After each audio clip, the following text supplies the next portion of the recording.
नमस्कार, महाराष्ट्रीयन रेसिपी मध्ये आपल्या सर्वांचे पुन्हा एकदा स्वागत आहे।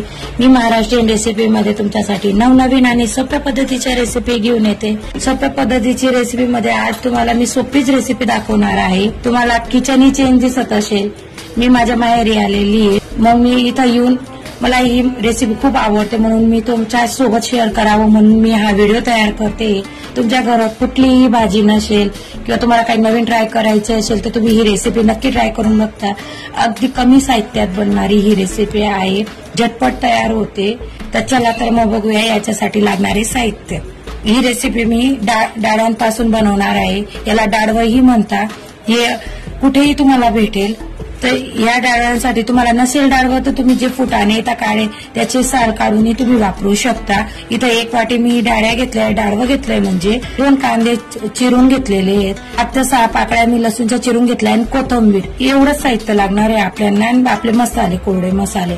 तर चला तर मग सुरू करूया ही रेसिपी कशी तयार करावी। त्याच्यासाठी इथं मी एक मिक्सरचा जार घेणार आहे। आता याच्यामध्ये आपण हे डाळवं टाकून घेऊ। त्याच्यात आपल्याला लसूण पाकळ्या टाकायचे, लसूण पाकळ्या टाकून घेऊ। त्याच्यातच आपल्याला दळून घ्यायचे ते। आता त्याच्यात आपण चटणी टाकूया। हे बघा, चटणी तुम्ही तुमच्या हिशोबाने कमी जास्त करू शकता। मी तर 2 चमचे इतकी चटणी घेतलेली आहे। जिरं घेतलेलं आहे, मी अर्धा चमचे इतकं जिरं घेतलेलं आहे। मी इथं जिरं आणि चटणी टाकलेली आहे। चवीनुसार मीठ टाकूया त्याच्यामध्ये। आता याचं आपल्याला वाटण करून घ्यायचं। बघा, आपलं वाटण तयार आहे। जास्त बारीक करायचं नसतं, पाणी टाकून वाटण पण कमी पाणी टाकायचं असतं। बघा, वाटण बघू शकता मी किती जाडसर ठेवलेलं आहे। अशा प्रकारे आपल्याला वाटण तयार करायचं आहे। आता चला ही रेसिपी कशी करायची हे दाखवते मी तुम्हाला। आता बघा, मी इथं एक तवा घेतलेला आहे। तव्यावर खूप छान टेस्ट येते म्हणून मी तव्यावरच करते। मी तर तवा टाकून घेतलेला आहे, त्याच्यावर तेल टाकते मी। तेल तुम्ही तुमच्या हिशोबाने कमी जास्त करू शकता। मी इथं ते फुलतं म्हणून 4 पड्या तेल घेतलेलं आहे मी। आता हे तेल तापू द्यायचे आहे आपल्याला। तेल तापलं की त्याच्यात मी अगदी थोडीशी अर्ध्या चमच्यालाही कमी एवढी मी हळद टाकते। हळद टाकलेली मी, आणि त्याच्यात आता आपल्याला हे आपले चिरलेले कांदे टाकायचे। कांदे हे मिडियमच साईजचे कापलेले आहेत, मी जास्त कापलेले नाही आहेत, कारण की त्याच्याने टेस्ट खूप छान येतो। जसं आपण आपलं बेसन पिठाचं आपण जसं बेसन बनवतो तसं जास्त आहे। आता कांदे परतून घेऊ मस्तपैकी आपण। कांदे आपल्याला थोडेसे सोनेरी रंग येईपर्यंत तळून घ्यायचे आहेत आपल्याला। बघा, कांदे आपले मस्तपैकी तळल्या गेलेले आहेत, एवढेच भाजायचे आपल्याला, जास्त काही भाजायचे नाहीत कांदे, कारण की कांद्याची टेस्ट यायला पाहिजे तरच छान लागतं ते बेसन।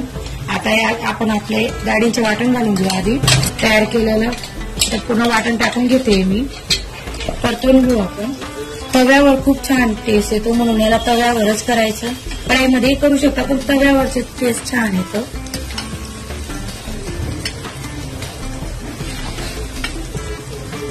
आता आपण याच्यात थोडंसं पाणी टाकू, तेवढंच पाणी टाकू आपण। याच्यात जास्त पाणी नाही ऍड करायचे, थोडंच करतोय आपण, थोडंच छान लागतंय हे बघा। एवढंच पाणी टाकते मी,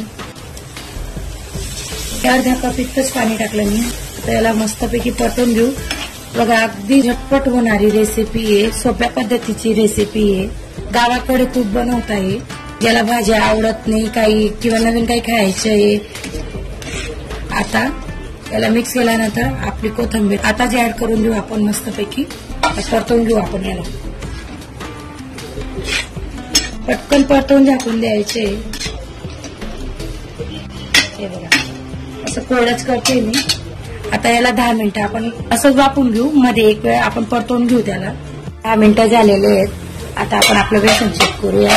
मध्ये मध्ये मी परतवत होती त्याला, कारण की जळायला नको। बघा किती छान झालेले तयार आहे आपलं डाळ्यांचं बेसन। हे बघा, आता गॅसची फ्लेम आपण बंद करूया आणि गरम गरम आता आपण हे सर्व करूया। बघा, तयार आहे आपलं डाळींचे बेसन। बघायलाही किती छान दिसतं, खायलाही तेवढं चविष्ट असतं। गावाकडची रेसिपी आहे। कोणाकोणाला ही रेसिपी आवडली मला नक्की कमेंट करून सांगा। माहेरी गेल्यावर कोण कोण आपल्या आवडत्या वस्तू बनवतात ते कमेंट करून सांगा। माझी बनवण्याची पद्धत कशी वाटली तेही सांगा, आणि माझं चॅनल महाराष्ट्रीयन रेसिपीला नक्की लाईक करा, शेअर करा आणि सबस्क्राईब करा। थँक्यू।